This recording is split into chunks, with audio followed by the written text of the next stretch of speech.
Cyberpunk 2077 just got another new update, this seeming to definitely be the final update of 2020, and coming in the form of the relatively small but having a big impact with hotfix 1.06. Now depending on your platform, this widely varied in size. For some people on Steam it was 2 gigabytes, for some people on GOG it was 500 megabytes, and then on consoles it seems like it was coming in at a rough 15 gigabytes in total. I've seen a lot of questions or concern about why it's so big considering the changelog isn't nearly as large as some of the previous hotfixes. And as I've explained in a past video, basically the reason on consoles specifically you do have a bigger download is you are re-downloading a ton of content. So let's say CD Projekt changes one file within a larger file archive, you're gonna have to re-download that entire archive. Even if the actual change is only, let's say, 1 megabyte, you might be downloading an entire 5 gigabyte file archive. So just wanted to clear that up because I see a lot of confusion around it. As far as what this changed, it actually has a couple of really big ones. The first and most critical of which is this PC specific fix around removing the 8 megabyte save file size limit. Note, this won't fix save files corrupted before the update. So for some people, they might have read that and be like, whoa, corrupted save files, what's going on here? This was a pretty big story that kind of gradually gained steam over the past 5 days to a week or so, as more or less it was discovered and subsequently confirmed that if you have a save game for Cyberpunk 2077 that crosses about 6 megabytes in size and even more explicitly crosses 8 megabytes eventually, it'll cause massive problems, with the 8 megabyte threshold leading to a corrupted save game. It seems like as you approached 8 megabytes, your load times would increase substantially on that save, and it could lead to some other oddities in the world. The way people are getting this is just literally by playing the game too much. Crafting too many items would increase your save file, looting too many items and storing them or selling them would increase your save size. Anything that was kind of creating additional information, specifically in the form of items, was leading to this, which for a lot of people that is literally just playing the game. And although of course people just right off the bat are very angry or frustrated about this, it got taken almost to the next level when one of the moderators on the CDPR forum responded to some of the concerns about this, or people having this problem and no longer being able to load their game with, not all games are designed for unlimited endless play, not all games are designed for new game plus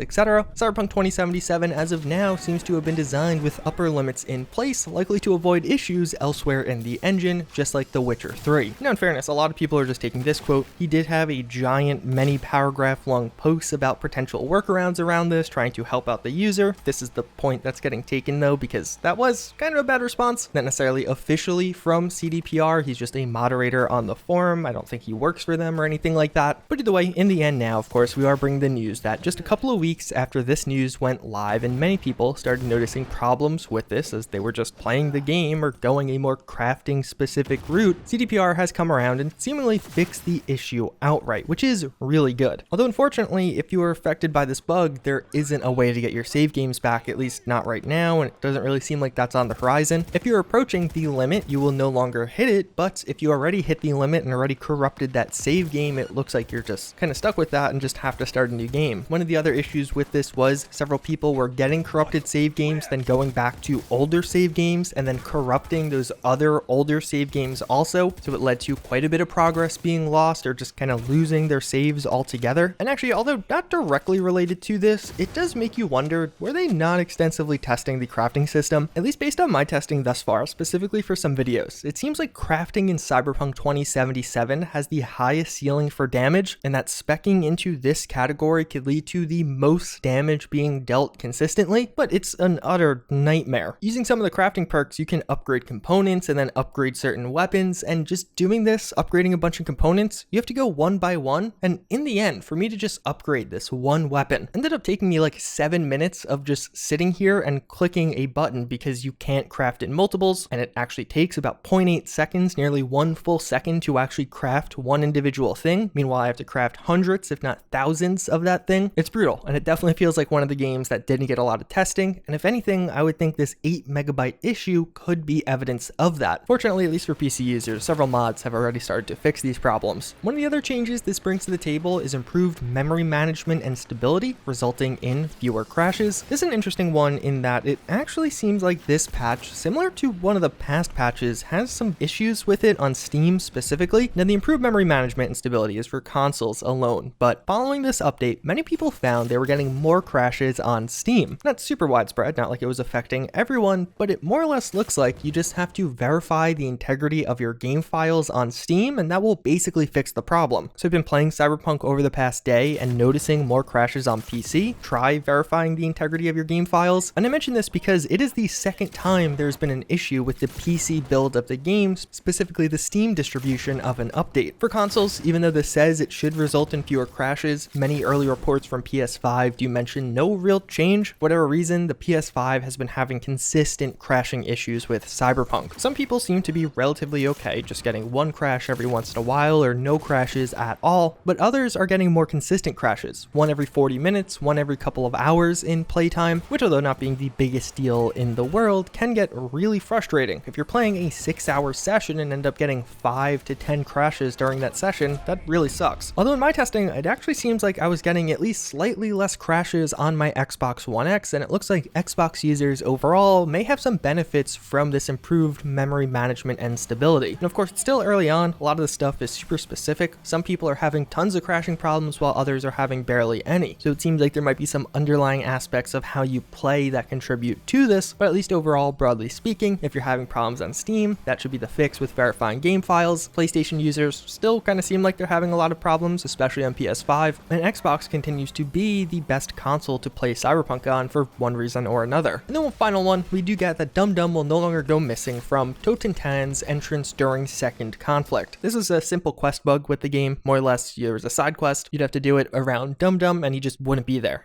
making it so you couldn't really progress that side quest. Unfortunately, it seems like with the way some of these quest fixes work, if you were just doing the quest or if you were playing the game and you couldn't progress this side quest because Dum Dum wasn't there, he won't just appear in game. Rather, you're going to have to load a earlier save, specifically a save before you actually started the quest, actually began it with a phone call. That of course could cause some serious problems. If you are now several hours deeper into the game, you're not going to want to load all the way back and lose all of that progress. But speaking overall, I think this update for Cyberpunk is a pretty interesting one. On one hand, we got a really good showing from CD Projekt. We saw the save game issue pop up, and a lot of people were very up in arms, in particular from that moderator response, and also just the fact that an issue like this made it through quality assurance. Then we get a really nice surprise hotfix just before the holiday addressing it. I wasn't expecting this. I don't think many people were expecting it, and it seems like in about a week to a little over a week, CD Projekt had a nice turnaround on this one. It's definitely a huge win for them. But one of the other big questions I have is, what is the timeline for these future updates? We know they mentioned a big one in January and February, but how big will that January patch be specifically? I'm sure a ton of people at CD Projekt Red are getting much needed and deserved time off right now. But let's say many don't even go back into the office for another week or even a week and a half, 2 weeks, because they're using some of that sick time. Could we be expecting a patch in late January? On console specifically, the game still has a ton of problems. Testing on my Xbox One X, I get massive lag spikes and drops. Fortunately, I'm not having some of the crashing issues, but some of our PlayStation brothers out there definitely are having some of those crashing issues. And it makes that whole timeline seem a lot more interesting, and I wouldn't be shocked if that timeline, the considerations of when these next updates are targeted to go out, at least internally, is another big contributor as to why it was pulled from the PlayStation Store. Either way, I'm still having a ton of fun with the game on PC. I know some of you on consoles are having a ton of fun even despite some of the problems, or maybe you are some of the people that are not having too many problems on consoles, which is very fortunate. But as always, again, I thank you all for watching. I hope you enjoyed this one, and I hope to see you all next time.